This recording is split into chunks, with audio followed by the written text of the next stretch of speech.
You might not like this, but you don't need more motivation. You need a mirror and some honesty.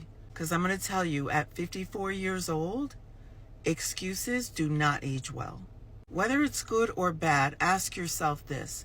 The way you're living now, if nothing were to change, are you really okay with this being your life forever?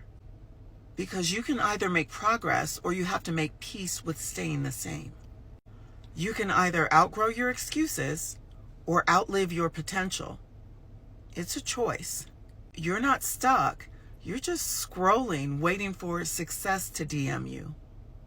You can't manifest something that you won't move for. If your daily actions don't align with your goals, you're probably lying to yourself about what you really want. Your dream life is not impossible. It's just inconvenient and you don't want to do the work. You've got $1 million dreams, but a minimum wage work ethic. You're not too tired. You just give all of your energy to things that don't actually build you. And you're expecting to win the race, but you're the one tying your own shoestrings together. You don't need another podcast, another planner, or another pep talk. You need to move. Hope that helps. You have two choices. The pain of discipline or the pain of regret. The pain of discipline or the pain of regret. But at least with the pain of discipline, you get success out of it. But with the pain of regret, all you get is, oh, what if I would have done this? Oh, where would I have been if I started this 5 years ago? What could I be now? So hurt. Don't be afraid to hurt. But hurt in the form of discipline so you can at least get something out of it. Get something out of your pain. Be disciplined. Come on, Pookie.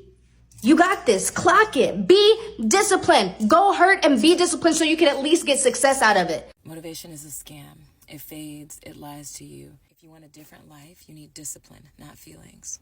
Here are 5 habits that will force you to build it. 1, wake up at the same time every day, even if you don't feel like it. Especially if you don't feel like it. Wake up at the same time. Number 2, do something hard first thing in the morning. Train your brain to stop negotiating with you. Some people say, like, you can take a cold shower in the morning, like, even just like a cold blast after your shower. That's something hard. It's not easy to do. Do it in the morning, first thing. Train your brain.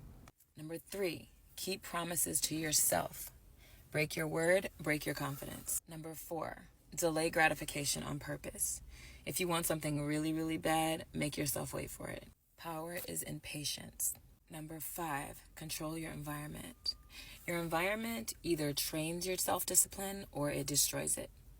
Choose wisely. You don't magically get disciplined by thinking about it. It's doing the things that you said you would do. Like I said, even when no one is watching, it's just you.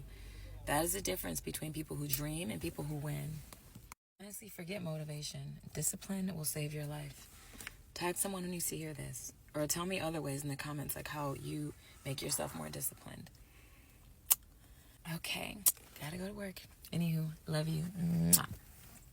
Discipline is not restriction. Discipline is freedom. If you don't have discipline, then you're going to be a prisoner of your choices and your habits. So if you don't have the discipline to train, you're going to be a prisoner of your body when you're older. If you don't have the discipline to eat well, you're going to be a prisoner of disease in future. If you don't have the discipline to build a business, you will be a prisoner to your finances. The reality is, when you do have discipline or structure, let's use the word structure, when you do have structure and a plan that you follow on a day-to-day basis, that will lead you to get the things that you want. And when you have the things that you want, discipline is long-term freedom. Imagine you're in a relationship and this person is really, really driven and they constantly have goals that they want to reach, and they're like, oh my God, I'm going to do this, I'm going to start a business, I'm going to do this, and I'm going to do that. And you're like, oh my God, yes, babe, like, go do it, please do it. And they're like, okay, I'm going to do it tomorrow. Like, tomorrow I'm going to wake up at 9 in the morning and I'm going to just plan out my day and I'm going to do it. And you're like, yes, do it. And then you wake up the next day and they're not doing it. And you're like, oh, hey, what happened? Like, I thought you were going to do that. And you're like, oh, and they're like, oh, yes, I'm going to do it. I'm just going to start tomorrow because I feel like Like, it's better to just start at the beginning of the week and, I don't know, I'm just kind of tired today. And you're like, oh, okay, that's okay. Like, do it tomorrow. And the next day comes around and they get up and they start doing it. And you're like, wow, look at them. Like, they're really doing that shit. And maybe an hour later they come up to you and you're like, hey, like, how's it going? Like, how's the progress? And they were like, yeah, I'm thinking I'll do it tomorrow because, I mean, I just made, like, progress. But it's, like, it's kind of a big deal. Like, I think I'm going to start tomorrow. And you're like, oh, okay. And then imagine that's a continuous pattern. Imagine that's all you ever hear from them is, I'm going to do this, I'm going to do that. They have so many goals and they're telling you, I'm going to do it, I'm going to do it. And you get so excited for them. And then just to be let down constantly over and over again. How would that make you feel? Would you be frustrated with them? Would that be somebody that you would consider staying in a relationship with? Would you consider breaking up with that person? Because it's like, wow, like if you can't even keep a promise to yourself, what can I expect from you? Now imagine you are that person in that relationship. Imagine you are the person that is constantly wanting to do things, constantly saying you have so many goals, you have so many aspirations, but then you sit on your ass and you don't do shit. Imagine you are in that relationship with yourself. Imagine this is all you. This is all you. It's you against you. But you can't break up with you. You can't leave yourself. I wouldn't recommend it. You know? All that to say, stop treating yourself like shit. When you wouldn't take it from anybody else, why are you taking it from yourself? If you're going to say you're going to do something, do it. Do it for yourself. That's what self-discipline is. Doing shit for yourself because you said you were going to do it. And honestly, that's what helps me get shit done. It's like I made a promise to myself. And sometimes I value my own promises made to myself more than I made promises to other people because regardless, at the end of the day, I'm here. I'm going to be with myself till the very freaking end. If I'm going to disappoint anybody, it better not be me. It better not be me. And if it is, I'll just get back up. I'll do it, but I'll do it for real. So next time you come up with this crazy plan and you're like, I'm going to do this. You know what? I have a goal. I need to study. I'm going to keep my room clean consistently. You're making a promise to yourself and you're doing a disservice to yourself every single time you disappoint yourself. Every single time you make a promise, you say, I'm going to do this, and you don't, you're losing trust in yourself, and that is going to become a habit, and that is going to be a terrible, hard habit to break. So do yourself a favor, and the next time you say you're going to get shit done, do it. Not for anything else, not for any external thing, but for yourself. And that will help you get that self-discipline. That's how I got my self-discipline, and that's how I get up to do shit every single morning, and that's how my life is drastically improved. You guys would you wouldn't believe me, to be frankly honest, but that's how I do it. Okay, this is how you actually become more self-disciplined. The first thing that you're going to do is define and set very specific goals. Once you've defined those goals, you're going to identify 1 to 3 daily habits that you know that you will be consistent in accomplishing that move you towards the completion of that goal. And number 3, you are going to stay very vigilant in tracking your progress of those daily habits that move you towards that goal. Okay? So to be more specific and give you examples, I think a lot of times when we think about setting goals for ourselves, what we do wrong is we are way too general in that, right? So a lot of people will say like, I want to be healthier, or I want to like become smarter. Those are like really general goals that I think are hard to maintain because there's like not a clear process to reaching that goal, right? So be more specific. I want to lose 10 pounds in 3 months. I want to become more articulate and become a public speaker. Those are much more specific. And when you're specific about your goals, you can be much more specific and tailored about your daily habits that you need to accomplish in order to reach those goals, right? So define a specific goal. Once you've done that, determine 1 to 3 daily habits that you know that you will consistently accomplish that push you towards completing that goal. Okay. So you want to lose 10 pounds in 3 months. Your 3 daily habits can be 10,000 steps a day, 3 liters of water, and reaching your protein intake, whatever that may be. If your goal is to become more articulate and become a better public speaker, maybe that is reading for 30 minutes a day, looking up 5 new words in the dictionary, and trying to incorporate 1 new word into your conversations every single day. Those are very specific and tangible goals that you have that you know that you can accomplish every single day that move you towards that larger goal. Okay. So once you have defined your specific goal, identified the daily habits that you need to accomplish for that goal, the last step, and I think this is probably the most important, is you have to be very vigilant in tracking your progress. The way that I do this that has been really helpful for me is I write myself just like a freehand to-do list every single day. And the first, like, I would say 7 things on my to-do list are the same every single day. And those are my daily habit tracker, like, are tasks that I know I need to accomplish in order to reach my larger goals. And in my video about like why self-discipline is so rewarding is because you can look back and have like proof points of your life of all the times that you have followed through on the things that you said you were going to do, and you are exactly who you say you are because you accomplish the things you say you're going to accomplish.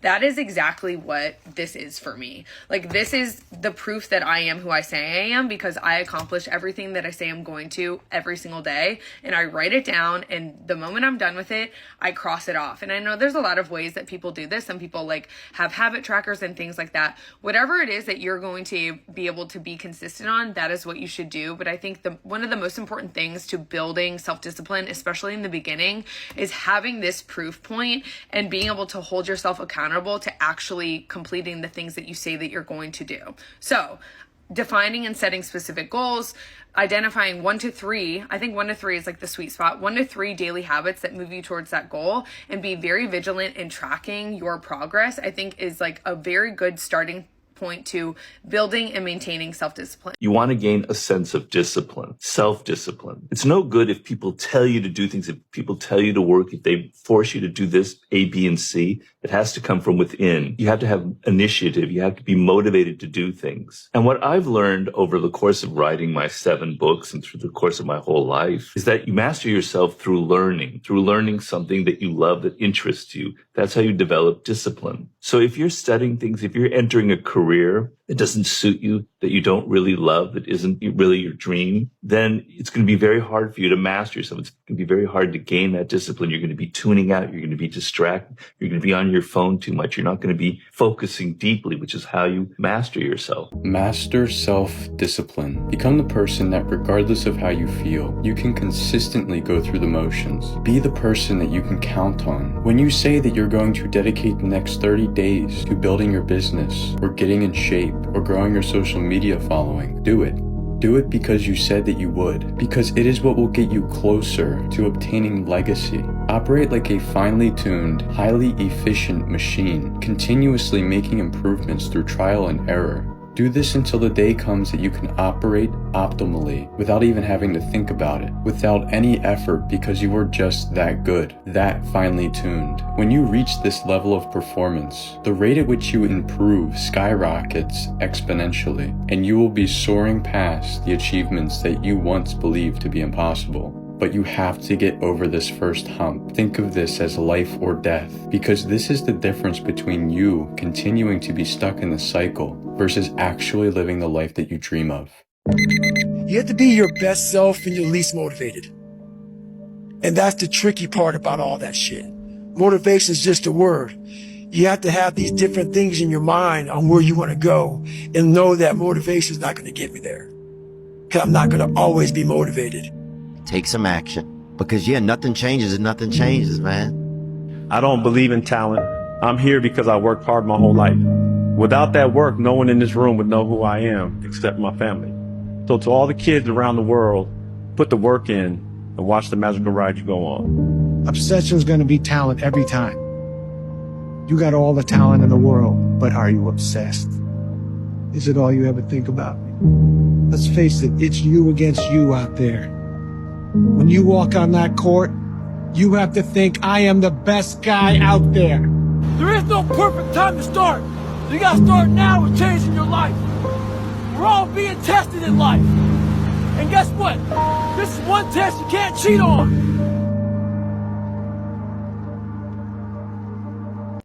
Remember, only the disciplined ones are free in life. I repeat again, only the disciplined ones are free in life.